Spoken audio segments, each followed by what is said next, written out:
بسم اللہ الرحمن الرحیم۔ السلام علیکم۔ آج کی یہ ویڈیو یہ بھی مجھ سے سوال کیا گیا تھا، اس لیے میں نے کوشش کی کہ اس کی ایک ویڈیو ضرور بناؤں۔ جمالی ذکر اور جلالی ذکر، اس پہ میں نے پہلے ویڈیو بنا چکا ہوں، اور جو بھی یہ ویڈیو دیکھ رہے ہیں اگر ان کو ذکر جمالی اور ذکر جلالی کے بارے میں نہیں پتہ تو وہ نیچے ڈسکرپشن میں نے دیا ہوا ہے لنک، اس میں جا کے پہلے وہ ویڈیو دیکھیں، اس کے بعد یہ ویڈیو سمجھ آئے گا، کیونکہ یہ ویڈیو ہے ترک جلالی ترک جمالی، مطلب جب ذکر کرتے ہیں مراقبہ کرتے ہیں تو کون سی ایسی چیزیں ہیں جن سے ہمیں مرشد منع کرتا ہے کھانے کو، کس چیز کو ترک کرنا ہے۔ تو یہ آج کی ویڈیو اس پہ، لیکن یہ میں نے پہلے ہی آپ سے عرض کر لیا کہ اگر آپ اس ویڈیو میں دلچسپی رکھتے ہیں تو پہلے وہ دو ویڈیو ضرور دیکھیں جن کا میں نے ڈسکرپشن میں لنک دیا ہوا ہے، تب جا کے یہ تسلسل پورا ہوگا۔ تو آئیے چلتے ہیں یہ پوری اپنی ویڈیو کی طرف۔ چلا کیا جاتا ہے خاص طور پہ جلالی کا، تو اس کی ایک یہ میں بتاؤں کہ ان کی کھانے پینے میں ایک احتیاط ہوتا ہے، تو وہ ترک جلالی پہلے بتاتا ہوں، اس کے بعد جمالی بتاؤں گا۔ ترک جلالی یا اس کو ہم کہیں پرہیز جلالی، جب وظیفہ جلالی آپ کو دیا جاتا ہے تو کن چیزوں کا پرہیز کیا جاتا ہے؟ وہ یہ کہ گوشت کسی بھی قسم کا نہیں کھانا، نہ مچھلی کا شکار، نہ کوئی گوشت شکار کر کے کھانا ہے، بہرحال گوشت آپ کو نہیں کھانا۔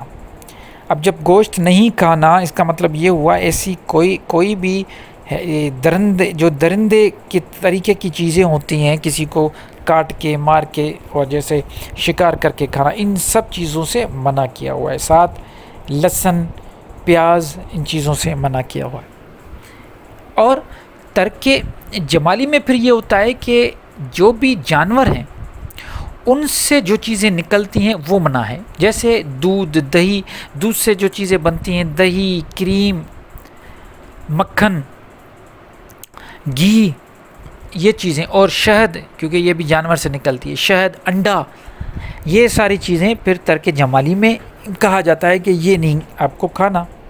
اب مزے کی بات یہ ہے کہ اور چمڑے کے جو بھی برتن ہیں جن میں کھانا پروسا جاتا ہے وہ بھی نہیں کھانا، وہ بھی استعمال نہیں کرنا۔ گلاس ایسے ہوتے ہیں یا کوئی ایسا برتن ہو گیا یا چمڑے سے بنی ہوئی، لیکن آپ چمڑے سے بنی ہوئی چیزیں پہن ضرور سکتے ہیں لیکن کھانا بالکل نہیں ہے۔ تو یہ ہو گیا ترک جمالی۔ اور ترک جلالی میں نے جیسے کہا کہ گوشت آپ کو کسی بھی جانور کا نہیں کھانا۔ اب یہاں پہ ایک چیز اور ایکسٹریم میں جاتی ہے، کچھ لوگ ایسے ہیں کہ اصل میں یہ ترک کرنا کا جو اصل مفہوم ہے وہ یہ ہے کہ اپنی ہی نفس کے خلاف جانا، کیونکہ نفس کو یہ چیزیں پسند ہیں شروع سے ہی۔ اگر کوئی گوشت کھاتا آئے گا تو اس کو تو ظاہر سی بات ہے گوشت اچھا لگے گا۔ جو چیز انسان بچپن سے ہی کھاتا رہتا ہے، دنیا کے کسی بھی کونے میں رہے، اس کو وہ چیز اٹریکٹ کرتی ہے، اچھی لگتی ہے۔ تو ہمیں صوفیان دین جو ہے یا جو بزرگان دین جو ہیں وہ ہمیں بتاتے ہیں کہ بھائی آپ ایسی کام کریں جو نفس کے خلاف ہو۔ اصل میں نفس کو کنٹرول کرنے کے لیے وہ ساری چیزیں کرائی جاتی ہیں، وہ ساری پریکٹس کرائی جاتی ہیں جو نفس کے خلاف ہوتی ہیں۔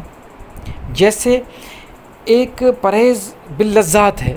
اب پرہیز باللذات کا مطلب ہے جن چیزوں سے آپ کو لذت مل رہی ہے وہ ختم کریں، یہاں تک کہ بیوی کے ساتھ مباشرت بھی ختم، کیونکہ وہ بھی لذت ہے۔ اور جو پرہیز بن لذات ہے اس میں یہ آ جاتا ہے کہ اگر آپ سوکھی روٹی بھی کھا رہے ہیں ساگ کے ساتھ، اور آپ کو ساگ کے ساتھ کیونکہ بھوک لگتی ہے تو پھر سوکھی روٹی ہو، ساگ ہو، بھنڈی ہو، یہ بڑے مزے سے انسان کھاتا ہے، تو پھر جب ان کو لقمہ لینے سے اگر منہ میں ٹیسٹ آتی ہے تو وہ نمک ختم کر دیتے ہیں، وہ کہتے ہیں نہیں نمک بھی نہیں کھائیں گے، کیونکہ نمک کا کام ہے ٹیسٹ۔ نمک اور چینی، یہ دونوں چیزیں ٹیسٹ کو، جو ہمارے ٹیسٹ بڈس ہیں زبان میں، ان کو یہ لذت دیتی ہیں، تو پھر وہ چینی اور نمک کو ختم کر دیتے ہیں، اور اس طریقے ایسی چیزیں کھاتے ہیں جن میں کوئی لذت نہیں ہوتی، یہ انتہا ہوتی ہے۔ یہ بھی حصہ ہے چلوں کا، جب چلے کاٹتے ہیں لوگ تو پھر اپنے نفس کو کنٹرول، ایکچوئل مسئلہ ہے نفس کو کنٹرول کرنا۔ تو ترک جلالی ہو یا ترک جمالی ہو یا ترک باللذات ہو، یہ ساری چیزیں اصل میں گھوم پھر کے نفس کو کنٹرول کرنے کے لیے ہیں۔ اچھا، یہ ساری چیزیں تو کلیئر ہو گئی، لیکن اس کے ساتھ ہی ساتھ جو اصل چیز ہے وہ یہ ہے کہ جب بھی آپ کوئی بھی وظیفہ کرتے ہیں، کوئی بھی ایسا ذکر اذکار کرتے ہیں، چاہے وہ جمالی ہو چاہے وہ جلالی ہو، آپ کو جب شیخ کہتا ہے کہ آپ یہ ان چیزوں کا پرہیز کریں، جیسے میں نے بتایا گوشت یا گوشت سے بنی ہوئی چیزیں یا جانوروں سے نکلی ہوئی چیزیں سے پرہیز کریں، تو اصل بات پتہ ہے کیا ہے؟ اصل یہ ہے کہ پرہیز کریں، جو آپ کے سینسز ہیں ان پہ بھی، زبان پہ بھی کنٹرول کرنا ہے آپ کو، جھوٹ نہیں بولنا، غیبت نہیں کرنی، گلا نہیں کرنی، گالی نہیں دینی، یہ ہے زبان پہ کنٹرول، یہ ہے پرہیز زبان کا۔ پھر کان پہ بھی کنٹرول کرنا ہے، غلط چیزیں سننی نہیں ہیں۔ آنکھوں پہ کنٹرول کرنا ہے، آپ کی آنکھیں کوئی غلط چیز نہ دیکھیں۔ اسی طرح آپ کے ناک پہ بھی آپ کی کنٹرول ہو کہ خواہ گندی چیزوں کو نہ سونگیں۔ اس طرح آپ کے ہاتھ جو ٹچ ہیں وہ بھی ان چیزوں سے نہ ہو، غلط چیزوں سے، غلیظ چیزوں سے، یا آپ کے ہاتھ سے کسی کو نقصان نہ پہنچے۔ آپ کے ذہن سے کوئی آپ ایسی کوئی پلاننگ نہیں کریں کہ آپ کے کسی آپ کے بھائی، کسی آپ کے دوست یا رشتہ دار یا دشمن کو کوئی چوٹ پہنچے۔ تو یہ بھی اصل اس کو بھی پرہیز کہا جاتا ہے، ترک کہا جاتا ہے۔ لیکن لوگ کیا ہے کہ ان چیزوں کی طرف کم دیکھتے ہیں اور کھانے پینے میں کہتے ہیں نہیں ہم چلا کر رہے ہیں، ہم گوشت نہیں کھائیں گے۔ بھائی آپ گوشت بھلی کھاؤ، لیکن اگر وہ کہتے ہیں کہ کسی بھائی کا کوئی برائی کر رہا ہے تو وہ تو سور کا گوشت کھا رہا ہے، بھائی کا گوشت کھا رہا ہے۔ تو یہ اتنی بڑی چیزیں ہیں۔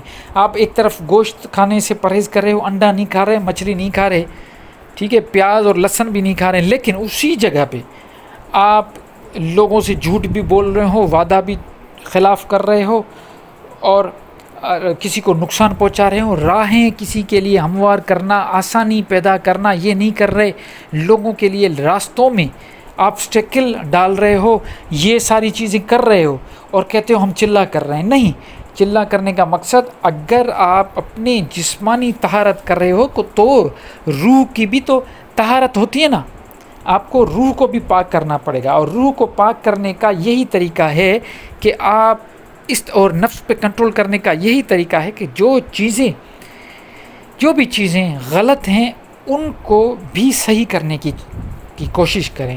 اپنے جو بھی سینسز ہیں، 6 سینسز ہیں، ان سارے سینسز کو غلط چیزوں سے پاک کریں، ان کو بھی پرہیز کی طرف لائیں۔ اپنے ہاتھوں کو، اپنے دل کو، اپنی زبان کو، اپنے کانوں کو، اپنی آنکھوں کو، اپنی ذہن کو، اپنے پورے جسم کو غلط کام کرنے سے روکیں، آپ کا روح بھی پاک ہوگا۔ اسی طرح آپ کے جو نفس ہیں اس پہ بھی آپ کا کنٹرول آئے گا، اور آپ کی جو پاور ہے، جو مراقبے کی پاور ہے، جس وظائف کی وجہ سے آپ یہ ترک کر رہے ہو، آپ یہ چھوڑ رہے ہو چیزیں، ان میں بھی ایک ڈیوائن پاور آئے گا، ایک ایسا آفاقی طاقت اس میں ملے گی، اور اس میں آپ کو یہ ہوگا کہ جلدی آپ کو فائدہ بھی ہوگا، اور آپ میں ایک عجیب قسم کی انرجی آئے گی، طاقت آئے گی، اور آپ اگر کچھ لوگوں کے کہیں گے کچھ بھی، اور جب لوگوں کے لیے اللہ کی بارگاہ میں آپ دعا کریں گے تو آپ کی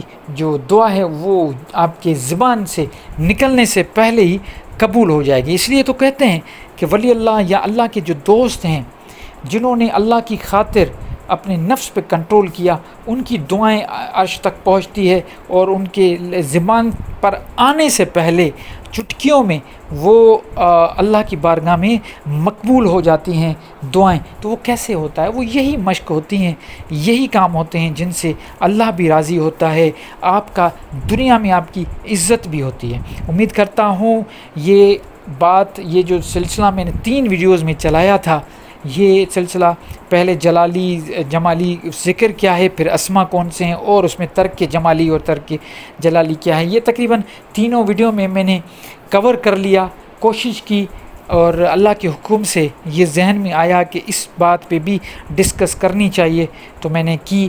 امید کرتا ہوں آپ کو یہ چیز واضح ہو گئی ہوگی، پسند بھی آئی ہوگی، سمجھ میں بھی آ گئی ہوگی۔ اور میں ہمیشہ یہ کہتا ہوں کہ اگر ایک کاپی پین اگر آپ لو، رجسٹر لے لو، اور میرے چینل پہ جو بھی میں نے ڈسکس کی ہیں چیزیں، آپ ان کو لکھتے جائیں، اپنے پاس رکھتے جائیں اور ان چیزوں کو سمجھتے جائیں. آپ یقین کریں 1 سال میں آپ روحانیت کے تقریباً جو ٹاپک ہیں وہ بھی کور کر لیں گے، اور ساتھ میں آپ کو اس پہ پیرامل کیسے عمل درآمد کرنا ہے، اس کو فالو کیسے کرنا ہے، اللہ کی بارگاہ میں مقبول کیسے کرنا ہے، اس کا بھی پریکٹس آپ کو ہو جائے گی. مجھے اپنی دعاؤں میں یاد رکھیے گا. انشاءاللہ پھر نئے ٹاپک کے ساتھ، روحانیت کے ساتھ حاضر ہوں گا. مجھے اپنی دعاؤں میں یاد رکھیے. اللہ نگہبان.